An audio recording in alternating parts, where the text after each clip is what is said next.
Vous êtes sur Burkina Info. Bonsoir, chers téléspectateurs, et bienvenue à ce 20h. Et l'actualité de ce 6 mai 2016, le Premier ministre Paul Kabatieba s'est présenté devant les députés pour faire le point sur la situation de la nation. Incivisme, crime économique, le chef du gouvernement s'est penché sur plusieurs sujets d'actualité. Du 2 au 5 mai 2016, le président Roch-Marc Christian Kaboré était en Arabie Saoudite. Retour sur le bilan de cette visite de 96 heures dans ce journal. Et vous aurez droit au dossier de la semaine ce vendredi. Dans cet élément, nous irons à la découverte des potentialités touristiques des cascades. 3 mois après la déclaration de politique générale, le Premier ministre Paul Kabatieba a fait l'état de la situation nationale ce 6 mai devant les députés à l'hémicycle. Sur la question de l'incivisme, le chef du gouvernement a sonné la fin de l'impunité en se montrant ferme, suivant cet extrait de son discours sur l'incivisme.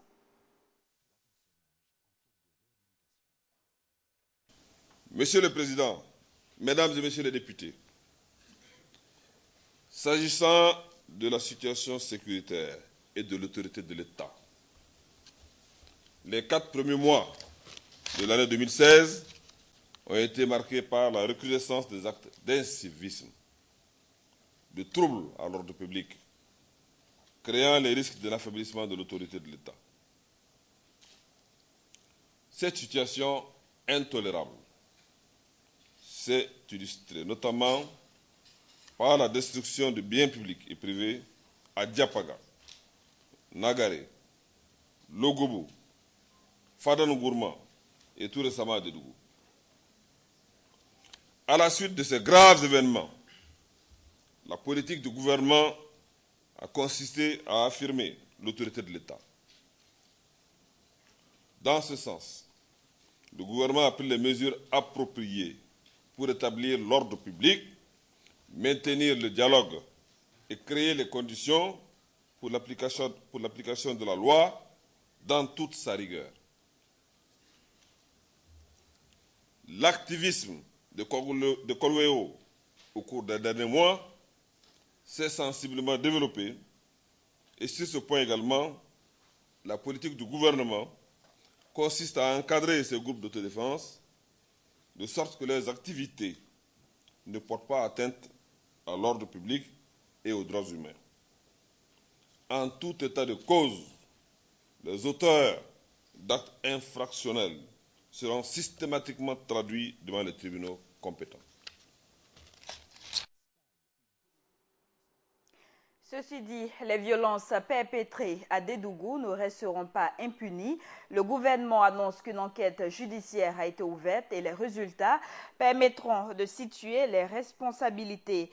Il soutient que les sanctions seront appliquées dans toute la rigueur de la loi.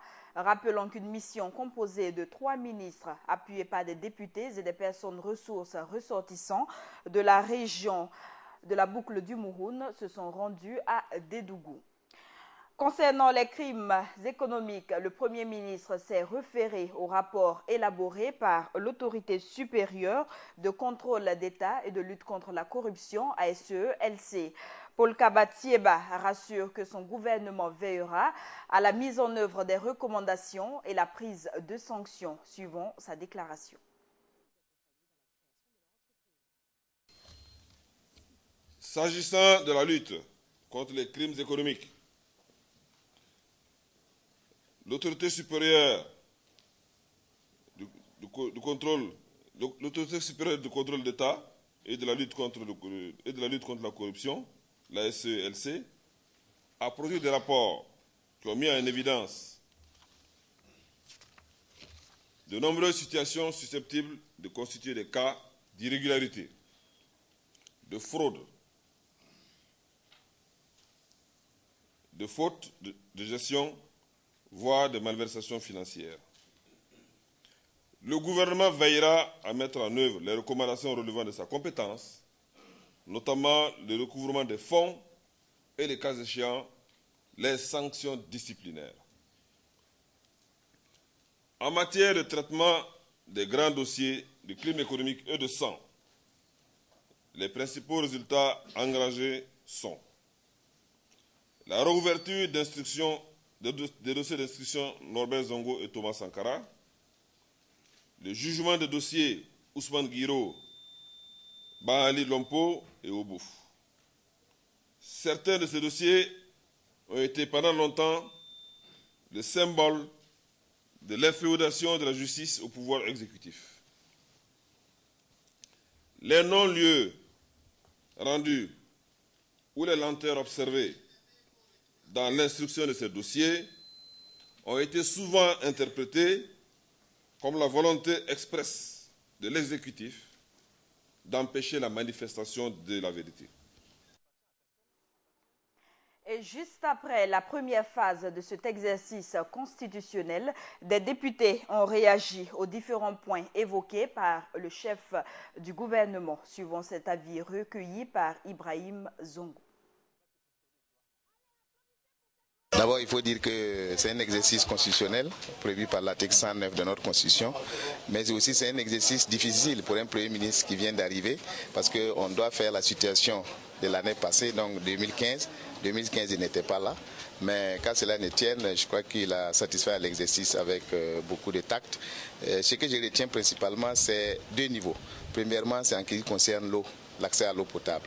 Vous avez vu que c'est une situation difficile pour les Burkinabés, notamment les Ouagalais, mais le Premier ministre a promis que 2017, le calvaire va prendre fin avec la construction des IGA 2. Mais en attendant, des mesures d'urgence ont été prises par le gouvernement, notamment la construction de bonnes fontaines dans les quartiers périphériques, mais aussi les ravitaillements des populations par des citernes qu'ils vont mettre au niveau des quartiers. Deuxième chose que j'ai retenue, c'est la construction des infrastructures routières, aussi bien dans les provinces et au niveau de la ville de Ouagadougou. Je crois que moi, ce qui me concerne, c'est ces deux éléments-là que j'ai pu retenir comme vraiment substantiels dans ce discours. Je le disais tantôt, en tant que parlementaire, moi personnellement, je note un satisfecit. Un satisfecit parce qu'en réalité, je trouve que le temps a été court. Le temps a été court, mais en l'espace de ce temps, j'ai senti la volonté du gouvernement d'avancer sur des questions essentielles, comme les questions sociales, notamment la santé, l'éducation. Il y a un bond, je pense, qualitatif dans ce domaine. Également, la question sécuritaire. Le gouvernement a pris à bras le corps cette question qui véritablement pose un problème de tous les Burkinabés. Donc je pense qu'il y a des sujets de satisfaction. Et moi, tout simplement, je dirais qu'il faut donner peut-être le temps pour les années, les mois à venir, pour qu'effectivement soit déroulé tout ce programme du président et que véritablement les attentes qui étaient fortes, on puisse petit à petit, en tout cas, aller véritablement aux aspirations profondes de ce pays. Poursuivons ce journal avec d'autres informations. Mission accomplie pour le président du Faso qui est rentré dans la nuit d'hier de son voyage en Arabie Saoudite. Du bilan de cette visite de 96 heures, on retiendra la signature de conventions entre les deux pays dans le cadre de la lutte contre la criminalité. L'Arabie Saoudite compte également soutenir le Burkina Faso dans d'autres secteurs de développement. Le point avec Cheikh Omar Bandaogo de retour d'Arabie Saoudite. Jeudi 5 mai 2016, il est 22h passé de 45 minutes. Le Premier ministre attend au pied de l'avion présidentiel burkinabé le chef de l'État. Il rentre de 4 jours de visite officielle en Arabie Saoudite. Une visite historique pour un chef d'État burkinabé, mais surtout une visite aux enjeux sécuritaires. Ça a été, je dois préciser, l'occasion pour nous de signer une convention sur la lutte contre la criminalité sous toutes ses formes. Je dois d'ailleurs préciser qu'auparavant, le ministre des Affaires étrangères avait signé également notre participation à la coalition pour la lutte contre le terrorisme, coalition donc, qui a été proposée donc, par l'Arabie Saoudite. Cette visite du président du Faso, en dehors de la naissance du partenariat dans le domaine sécuritaire, a permis de propulser les relations financières qui existent entre le Royaume et notre pays. Nous avons discuté également d'un certain nombre de projets qui sont en souffrance. Le premier des projets, c'est la route Ouadouguéa-Titao-Djibo. Vous savez très bien que c'est une route qui fait 45 milliards de francs CFA, dont 12 milliards ont été obtenus par le fonds cohésien. Et je dois vous dire que le fonds saoudien et le ministre des Finances ont pris l'engagement de faire le complément pour que nous puissions réaliser cette route le plus rapidement possible. La question de Samandini, puisque vous savez qu'il participe déjà au financement de la première phase et l'engagement a été maintenu que sur la deuxième phase, ils vont y participer. Si les Burkinabés ont besoin d'infrastructures, il faut noter qu'ils éprouvent des besoins urgents en termes d'aisance sociale. Le fonds saoudien a marqué son accord pour que très rapidement leur soient déposés soit des projets d'adduction d'eau, soit des projets de forage, pour leur permettre rapidement de pouvoir nous aider à résoudre cette question qui est quand même une question fondamentale. Le roi Salman a quant à lui donné son quitus pour que la collaboration soit la meilleure. Des hommes d'affaires au centre humanitaire en passant par la cité de l'énergie renouvelable, tous ont hoché la tête comme pour dire oui aux demandes formulées par le gouvernement burkinabé. Plus que quelques heures pour l'ouverture officielle de la campagne électorale pour les élections municipales. Afin d'accorder leur violon, les responsables de l'UPC ont échangé hier avec leurs candidats dans les 12 arrondissements de Ouagadougou. Ce parti d'opposition ambitionne de conquérir la mairie de Ouagadougou. Suivons ce reportage de Gaël Rodrigue. À 48 heures de l'ouverture de la campagne électorale pour les élections municipales du 22 mai prochain, le Parti du Lion a rencontré ses 543 candidats à la conquête des mairies des 12 arrondissements de la ville de Ouagadougou. Cérémonie, comme j'ai dit à Moré, nous avons voulu, entre candidats d'abord, nous rencontrer avant de prendre la route qui commence le 7 à 0 heure pour la campagne des municipales qui viennent. Et c'est pour cela que nous avons élaboré un programme qui va concerner les 55 arrondissements, c'est-à-dire les 55 secteurs et les 12 arrondissements. Vous savez que c'est quand même la capitale. Donc Ouagadougou, c'est la première commune des 368 communes. Et l'opposition dans beaucoup de pays commence par la conquête de la capitale. Et nous pensons que Ouagadougou est la capitale, donc, et ensuite aussi important pour l'opposition à conquérir pour commencer à montrer aussi aux yeux de la population que nous savons gérer. Et ça peut commencer justement par la gestion de la capitale qui aura un autre visage où les gens pourront vivre en harmonie, vivre ensemble et vivre heureux. Une fois à la tête des mairies, l'UPC entend donner un nouveau souffle à la gestion des affaires communales, ce à travers son programme dénommé Ouagadougou à visage humain. Le visage humain, c'est ce que vous savez, notre capitale, on nous a souvent dit que ce n'est pas n'importe qui peut vivre à Ouaga. Mais nous pensons que tout le monde doit pouvoir vivre à Ouaga. Nous devons pouvoir cohabiter. Le pauvre doit cohabiter avec le riche. Le mendiant doit pouvoir collaborer avec l'entrepreneur. Les commerçants, qui sont des petits commerçants, doivent pouvoir exercer librement et en toute quiétude leur commerce. Les femmes qui vendent les légumes doivent pouvoir le faire. La circulation doit être fluide. Nous devons pouvoir avoir des pistes où les vélos peuvent passer, où les piétons peuvent marcher, qui doivent être fleuries. On doit pouvoir s'asseoir sur un banc et se reposer à l'ombre d'un manguier et cueillir son fruit. C'est ça le Ouagadougou à visage humain. Pour y parvenir, elle devra aller à la conquête de l'électorat pendant la campagne électorale qui va du 11 au 20 mai 2007. Le Salon international de l'environnement et des énergies renouvelables de Ouagadougou, CIRO, s'est ouvert ce matin. Pour cette 5e édition, le thème du CIRO est axé sur le financement des systèmes pour l'énergie durable. Un thème non fortuit au moment où l'Afrique subsaharienne représente 13% de la population mondiale et contribue à seulement 4% de la demande énergétique. Le reportage de Samba Kassile Traoré. Selon le rapport 2014 de l'Agence internationale de l'énergie, l'Afrique subsaharienne représente 13% de la population mondiale, mais contribue à seulement 4% de la demande énergétique. C'est pour remédier à cela que se tient à Ouagadougou les journées de promotion des économies d'énergie dans le cadre de la Semaine des énergies et énergies renouvelables d'Afrique, dont l'ouverture officielle a eu lieu ce 6 mai 2016. Le besoin du citoyen, c'est avoir accès à l'énergie. Et avoir accès à l'énergie, c'est d'abord maîtriser l'énergie. La maîtrise de l'énergie ne passe pas seulement par l'augmentation de la production, mais elle passe aussi par l'utilisation donc efficace et efficiente de cette énergie produite.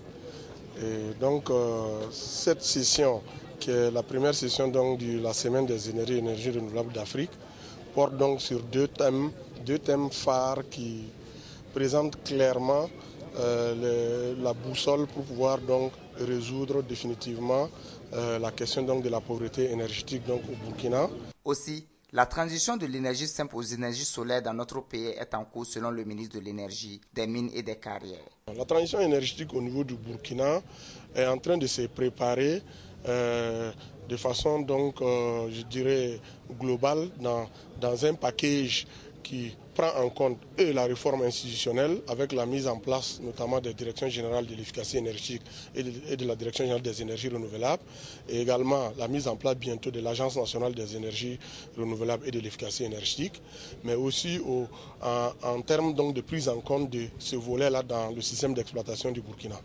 Et pour cela, nous avons des projets, des mini-centrales solaires, des projets de grandes centrales solaires. Placé sous le thème Financement des systèmes énergétiques durables pour l'Afrique de l'Ouest, cette manifestation qui est à sa 5e édition verra des expositions des produits bio et des appareils destinés à l'énergie renouvelable.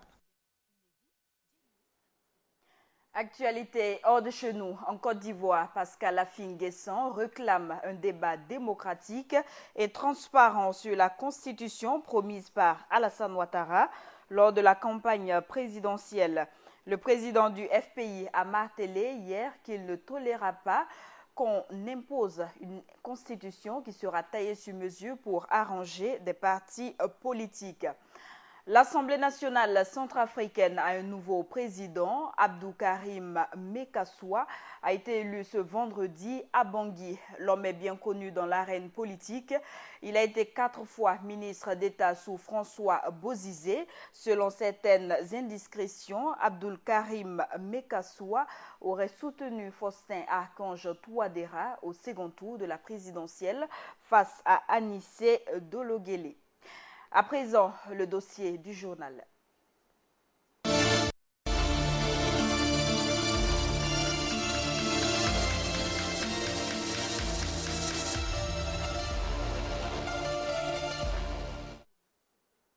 Selon le service des statistiques de la direction des infrastructures touristiques, le tourisme a rapporté à l'économie plus de 71 milliards de francs CFA en 2012. La contribution de ce secteur n'est plus à démontrer, cela d'autant plus que le Burkina regorge d'énormes potentialités touristiques. Et dans ce dossier signé Viviane Bama, allons à la découverte des cascades de Karfiguela et le lac de Tengrela. La suite, c'est juste après. Tengrela, le lac aux hippopotames, ou encore les cascades de Karfiguela, qui d'ailleurs donnent son nom à la région. Les sites touristiques, ce n'est pas ce qui manque. Ces deux derniers sites, les cascades de Karfiguela et le lac de Tengrela, restent de loin les plus visités. Situé à 7 km de Banfora, Tengrela est une commune rurale où vivent des milliers d'âmes avec comme activité principale l'agriculture et l'élevage. Mais ce qui fait la popularité de cette commune n'est ni ses hommes ni leur activité, mais son lac aux hippopotames.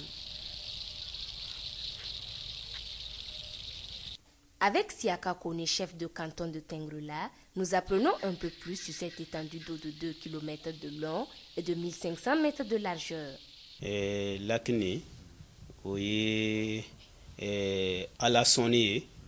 Le lac, c'est un cadeau de Dieu à Tengrela, depuis sa création par nos ancêtres.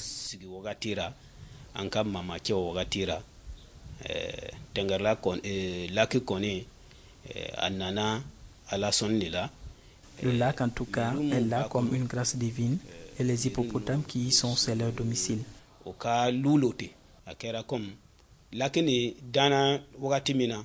C'est comme ça depuis que le lac a été créé. C'est comme ça dans tous les villages avec les animaux de la forêt.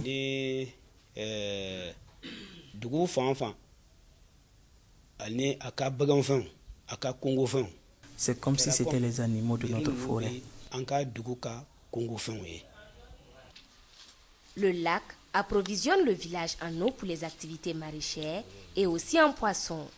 La cohabitation entre les hippopotames et les habitants de Tengrela ne pose aucun problème pour peu que chacun respecte le cadre de vie de l'autre. Ils font d'ailleurs partie intégrante de la vie des habitants. Ils peuvent en toute période de l'année et à tout moment de la journée se rendre au lac pour un tour en amoureux ou encore voir peut-être les hippopotames. Ces derniers se montrent de plus en plus rarement. Aujourd'hui, nous avons la chance d'en croiser une en compagnie de son bébé.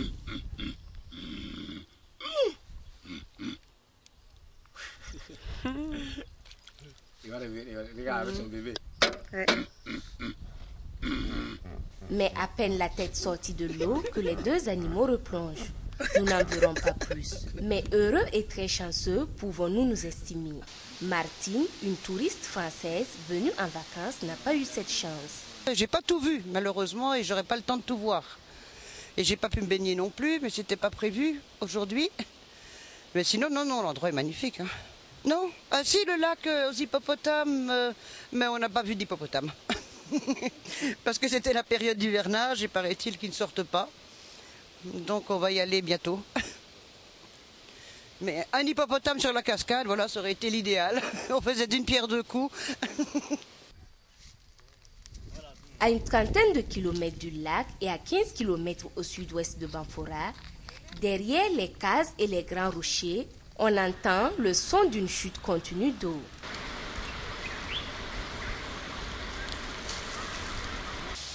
Il s'agit des cascades de Karfigela.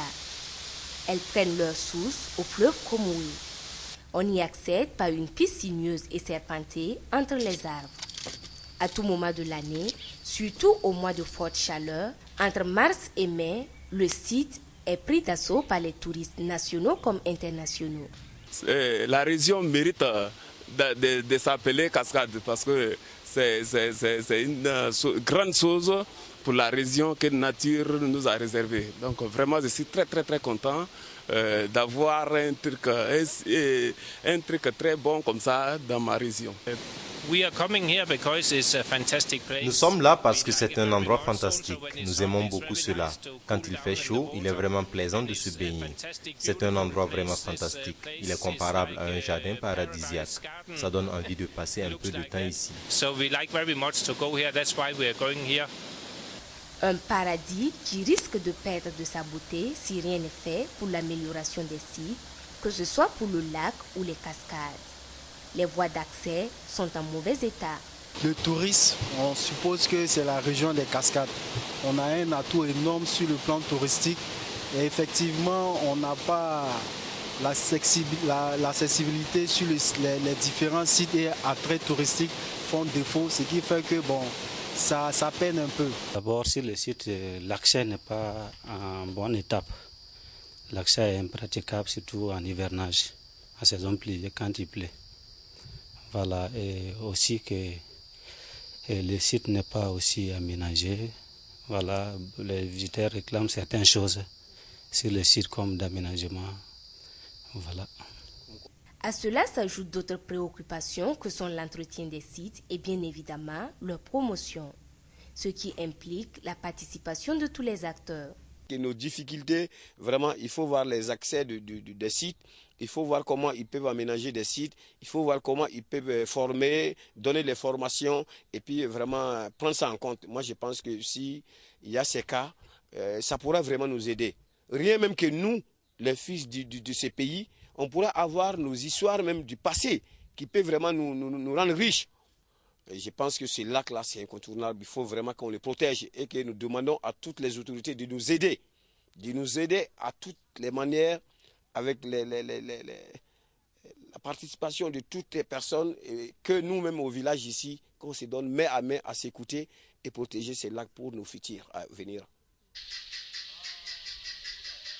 Courant le mois de février, le ministre de la Culture et du Tourisme nouvellement élu avait effectué une visite de courtoisie pour découvrir les potentialités touristiques du Burkina et échanger avec les différents acteurs sur les problèmes auxquels ils sont confrontés. Près de 3 mois après, aucune action concrète n'a pour le moment été entreprise dans ce sens. Gageons que le tourisme burkinabé, au-delà de toutes ses potentialités et des nombreuses difficultés auxquelles il est confronté, prenne véritablement son envol. Et sur ce plateau, nous recevons Viviane Bama, celle-là même qui a produit ce dossier. Viviane, bonsoir. Vanessa Diasso, bonsoir. Nous avons vu dans ce dossier, vous avez été sur plusieurs sites touristiques. Quelles sont les difficultés auxquelles vous avez été confrontés? D'accord. On a, entre autres, été confrontés à des difficultés déjà de temps, d'heures plus précisément. On a essayé une première fois d'aller faire nos prises de vue dans l'après-midi, mais avec la position du soleil au coucher, on avait vraiment des difficultés. On a dû revenir le lendemain pour pouvoir faire ces prises de vue. Autre difficulté également, comme vous avez pu le constater, avec les images des hippopotames. Les images avaient tendance à bouger un peu trop. Nous étions sur une pirogue. On a dû faire avec les moyens de bord. Et c'est entre autres les difficultés qu'on a rencontrées. Alors, dans ce même dossier, il y a l'accessibilité des sites qui a été décriée comme étant un handicap pour ce secteur. Selon vous, est-ce le seul handicap? Ce n'est pas le seul handicap, mais déjà, il faut mettre l'accent sur l'accessibilité de ces sites-là. En saison sèche, ce n'est déjà pas facile d'accéder particulièrement à ces deux sites par la route. C'est la seule façon d'y accéder, justement. On a des difficultés et des difficultés qui ont tendance à augmenter en saison pluvieuse. Voilà, les routes deviennent impraticables. Voilà. Alors, autre question, Viviane. Est-ce que malgré ces difficultés, notamment l'accessibilité de ces sites, est-ce que la région des Cascades demeure un site touristique privilégié? Évidemment. Évidemment. La région est très visitée, autant par des nationaux que des personnes venant d'ailleurs, venant des quatre coins du pays. Mais honnêtement, il y a un sérieux problème. Un problème déjà de promotion de ces sites touristiques, un problème également d'entretien de ces sites touristiques.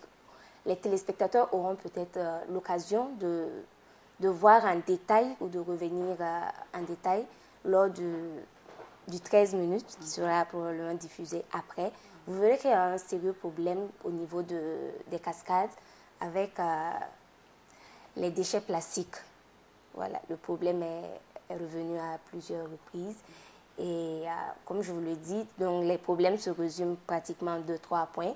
L'accessibilité, la promotion et l'entretien des sites. Mais la région des Cascades reste tout de même une région très visitée. Voilà. Alors, vous avez été sur ces sites. Un dernier mot sur la beauté du paysage?